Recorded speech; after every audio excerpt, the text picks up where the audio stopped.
3월 19일 법률방송 로투데이 시작하겠습니다. 오늘 첫 소식입니다.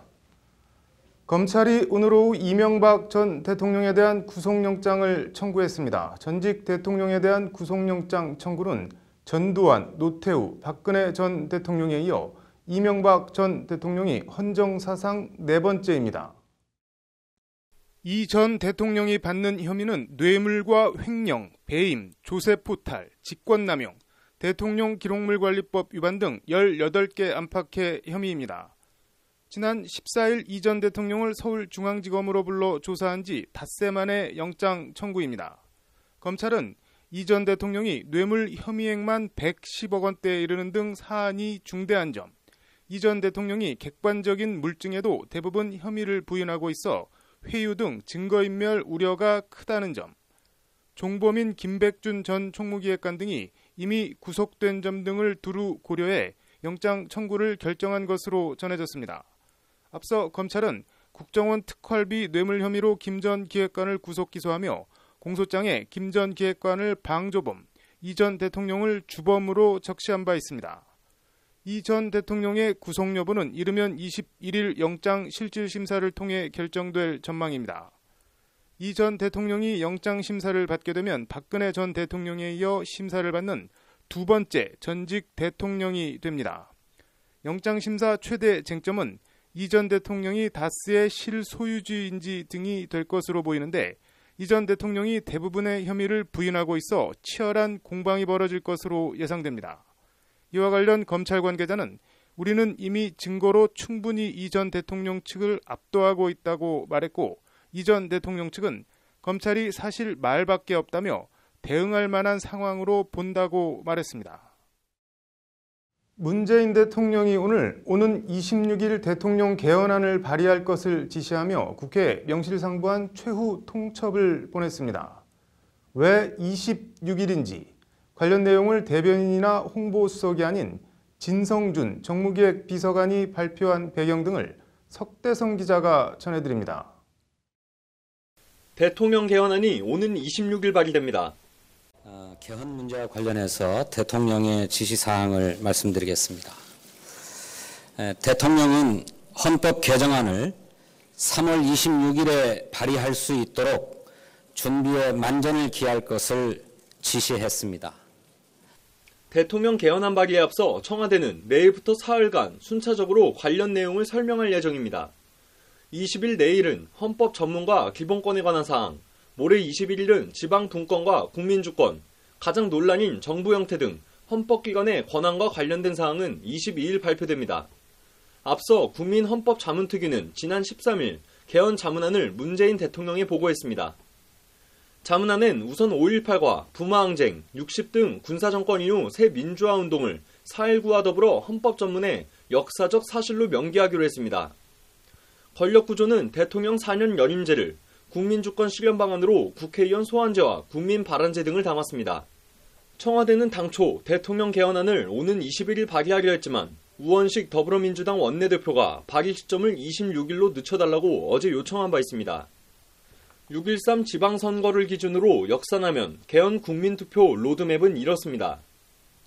발의된 개헌안은 20일 이상 공고해야 하고 공고 이후 60일 이내 국회 의결 절차를 거쳐야 합니다. 국회 제적의원 3분의 2 이상 찬성으로 가결되면 대통령은 투표일 18일 전까지 국민투표를 공고해야 합니다. 개헌안 60일에 국민투표 공고 18일을 더하면 78일이 됩니다. 6.13 지방선거를 기준으로 이 78일을 역산하면 3월 26일, 이날이 개헌안 발의를 위한 마지노선입니다. 이 같은 지시는 헌법과 법률이 정한 절차와 기간을 준수하되 국회가 개헌에 합의할 수 있는 마지막 기회를 드리기 위한 것입니다. 이와 관련 진성준 정무기획비서관은 문 대통령은 마지막까지 국회 합의를 존중할 것이라며 국회가 신속하게 논의하고 합의해 줄 것을 재차 당부했다고 전했습니다. 국회가 6.13 지방선거와 개헌안 동시 국민투표를 합의하면 대통령 개헌안을 아예 발의하지 않거나 발의했더라도 철회하겠다는 게 청와대 입장입니다. 대변인이나 홍보수석이 아닌 국회를 담당하는 진성준 정무기획비서관을 시켜 발표한 것도 국회와 끝까지 소통하겠다는 문재인 대통령의 메시지를 전달한 조치란 해석입니다. 법률방송 석대성입니다.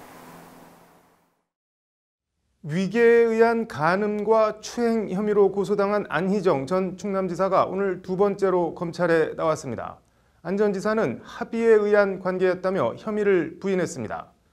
명시적인 거부나 저항이 없는 경우에도 성폭력이 성립할 수 있는지 신세아 기자의 심층 리포트 보시겠습니다.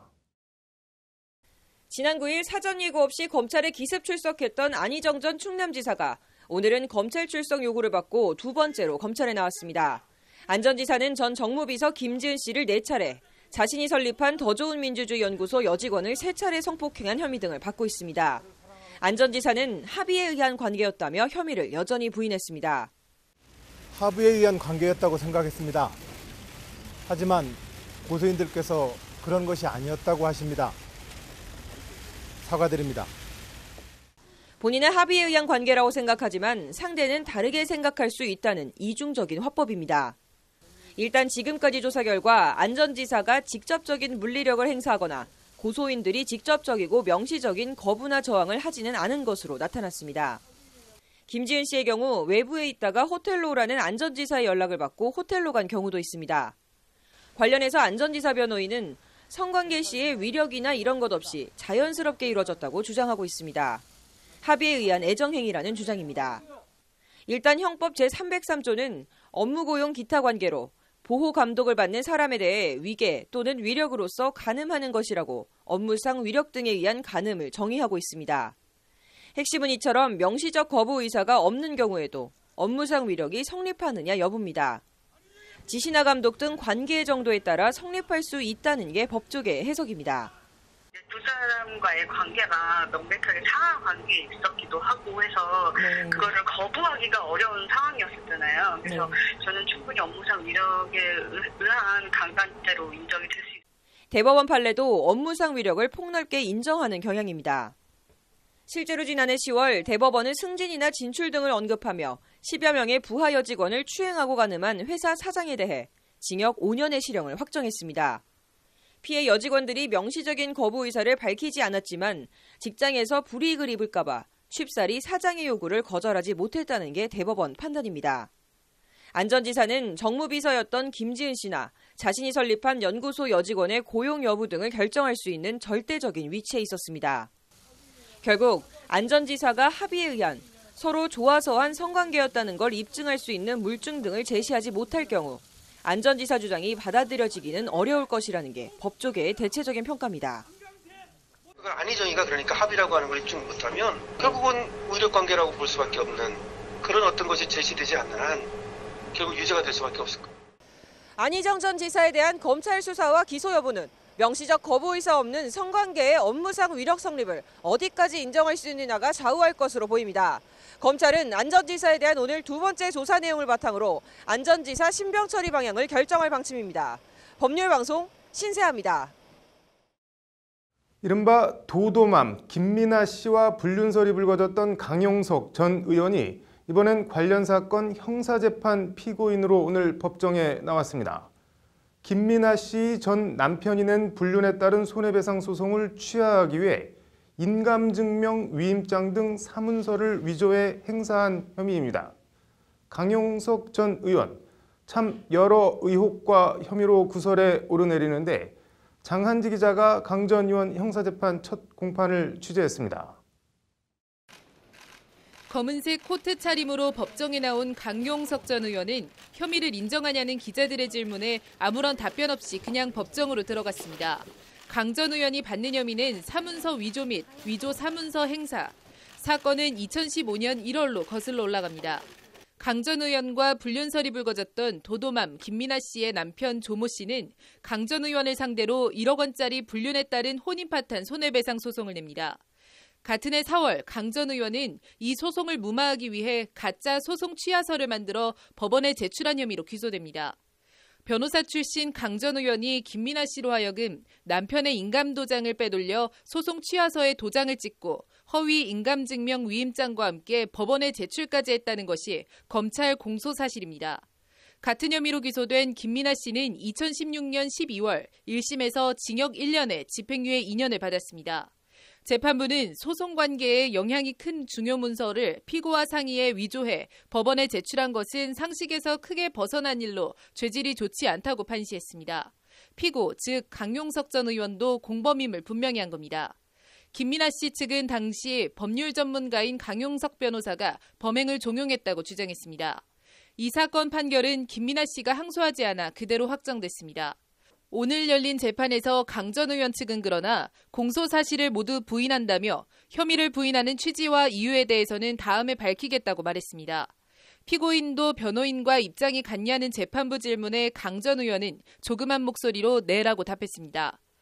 김민아 씨 전 남편 조 씨가 강 전 의원을 상대로 낸 손해배상 소송에서도 1심은 지난 1월 강 전 의원에게 4천만 원을 배상하라며 원고 일부 승소 판결을 내렸습니다. 사실상 불륜 관계를 인정한 판결입니다. 이와 관련 조 씨는 자신의 SNS에 글을 올려 그동안 숱하게 되뇌었지만 참고 참았던 말을 하고 싶다며 남의 아내를 탐하지 말라고 강 전 의원을 비난했습니다. 강용석 전 의원은 관련 기사에 염치도 없는 XX 등의 비방글을 단 일부 네티즌들에 대해 손해배상 소송을 제기해 항소심에서 일부 승소 판결을 받아내기도 했습니다. 민사재판에 이어 형사재판까지 도도맘 김민아 씨의 전남편과 관련된 강용석 전 의원의 두 번째 법정 공방이 시작됐습니다. 본격적인 법정 공방이 시작될 다음 재판은 다음 달 23일로 잡혔습니다. 법률방송 장한지입니다.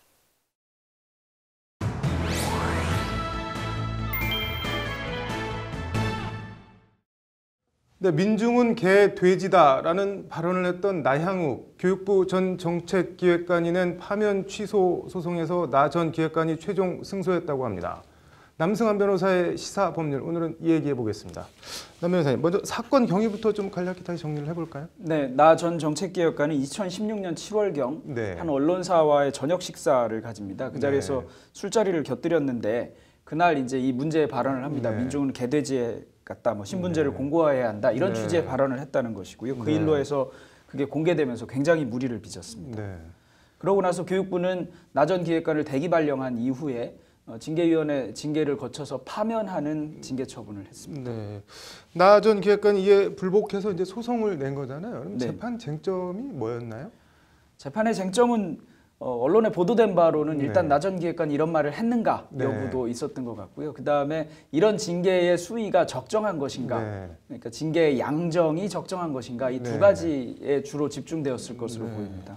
1심 판결이 어떻게 나왔었죠? 네, 1심 재판부는 국민의 봉사자인 공무원 지위에서 해서는 안 될 발언을 했다, 이렇게 지적하면서도 발언 경위 등을 고려해 보면 파면이라고 하는 징계는 좀 과하다, 이렇게 해서 그런 경우에 징계 처분을 취소합니다. 그러니까 1심 재판부에서 나향욱 전 기획관이 승소한 겁니다. 그럼 뭐 오늘 최근에 최종 승소가 확정됐다고 하는데 뭐 대법원 판결이 난 건가요? 어떻게 된 건가요? 나 전 기획관이 1심에서 승소하니까 교육부가 다시 항소해서 항소심 판결을 거쳤습니다. 근데 항소심에서도 유사한 취지로 항소를 기각했습니다. 그리고 나서 14일이 지나는 동안 교육부가 상고하지 않은 것인데요. 지금 이 사건의 경우에는 상고해도 이길 가능성이 별로 없다, 이렇게 해서 상고를 하지 않는 것으로 심의위원회가 결정한 것으로 보입니다. 그럼 뭐 나 전 기획관은 앞으로 어떻게 되는 건가요? 일단 승소 확정됐으니까요. 처분은 취소돼서 효력이 완전히 없어졌습니다. 그러니까 징계 처분이 없어졌으니까 원래 직위로 복직해야 됩니다. 그러니까 뭐 다시 교육부로 임용하는 절차를 거치게 될 겁니다. 뭐 교육부나 대학 관련 소송 많이 하시는 걸로 알고 있는데 이게 뭐 발언 수위나 내용을 떠나서 이렇게 술자리에서 뭐 아무리 기자들이라지만 술자리에서 나온 얘기가 이게 파면 사유가 되는가요? 어떤가요, 개인적으로? 이 사건의 경우에는 그 일간지에서 나중에 그 보도 경위에 대해서 좀 얘기한 것이 있는데요. 뭐 다시 이제 녹음을 하겠다 이러면서 여전히 그 견해가 같으냐, 이렇게 얘기하는데도 불구하고 같은 견해를 취했다, 이런 것이 이제 그 언론사의 입장이었던 것 같습니다.